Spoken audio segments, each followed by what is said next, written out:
Mga kasalon, pixie cut naman tayo ngayon. Yung buhok ni nanay ay galing sa pixie cut ito pero humaba na siya. So, mag-i-start ako dito sa likod niya.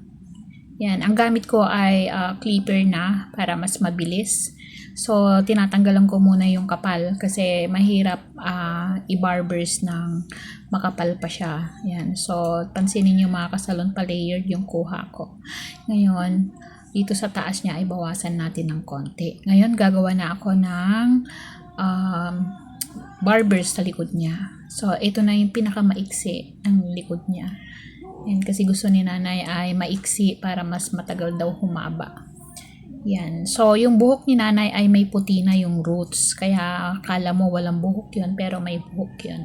So, ang next na ginawa ko na ay pa-layered na siya, pero pa-barbers ang paghawak ko. Ibig sabihin, gunting at suklay na ang ginamit ko dito sa baba para matanggal ko yung kanto kasi may kanto siya dahil galing doon sa pagbabarbers. So, pansinin nyo ang paghawak ko sa suklay, paslant siya at saka gunting pataas. Habang nagugupit ako ay pataas. Yan, so matatanggal natin yung parang kantong-kanto niya. Okay mga kasalon, so pa-layered na pa-barbers ang paggugupit natin. Ganyan lang ang paghahawak ng gunting at suklay mga kasalon. Okay, so next step natin ngayon ay babawasan na natin yung sa pinakataas niya. Pero nilinisan ko muna. At lagi akong naglalagay ng tubig kasi maraming buhok ang lumilipad kapag hindi basa. Yan. Kasi konti-konti lang yung tanggal natin. Okay mga kasalon. So, nile-layered ko siya. Yan, mula dun sa baba hanggang sa taas. Yan, so kapag tayo ay nagpipiksikat, unahin muna natin yung ilalim para yun yung pinaka-guide natin.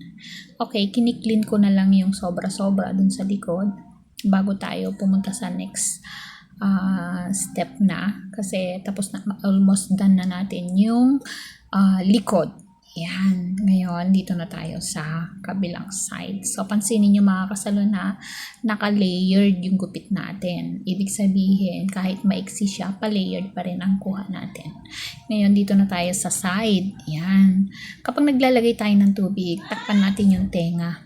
Yan, pwede naman natin gamitin ang gunting at suklay kapag tayo ay iiksi ng buhok sa may tenga. Pero siguraduhin natin na yung suklay ay nakatakip sa kanyang tenga. Okay? Pwede rin naman natin gamitin ay clipper. Ayan, ginamit ko na ng clipper para mas mabilis. Yan, kasi kapag clipper, yan, mas madaling gawin. Yan. Pero tandaan nyo mga kasalon na pwedeng gunting at suklay, pwede rin naman clipper. Pero pagdating sa second layer na o dito sa pagle-layer na ng buhok niya, dapat hawakan natin kasi ang guide natin yung maiksi dun sa baba na ginawa natin. So, ganyan lang mga kasalon. Ayan. Kailangan even yung ating paggugupit para even din ang bagsak ng kanyang hair. Hindi uka-uka o hindi kaya bako-bako. Yan. So, ganyan lang mga kasalon. Hinahawakan ko talaga ang buhok. So, pansinin nyo mga kasalon na lagi akong gumagawa ng guide. Okay, ito yung before at ito yung after. Yan, so doon na tayo sa kabilang side. Ganon din ang proseso mga kasalon. Sectioning muna natin. Then, basain natin. And then, ang gamit ko na ay clipper. Mas madali kasi kapag clipper. Pero ingat mga kasalon na kasi kailangan marunong ka ng humawak ng clipper bago mo gamitin ang clipper or razor. Yan. Mas madaling maggupit kapag yan ang ginagamit natin, lalo na kung maiksi ang buhok. Okay, so sa sectioning natin, the same way mga kasalon, hahawakan ko naman ang kanyang hair. Yan, nagli-layered ako. Pero ang pinaka-guide ko ay yung ginupitan ko sa baba. Tandaan nyo mga kasalon na lagi tayong gumagawa ng guide. Yan.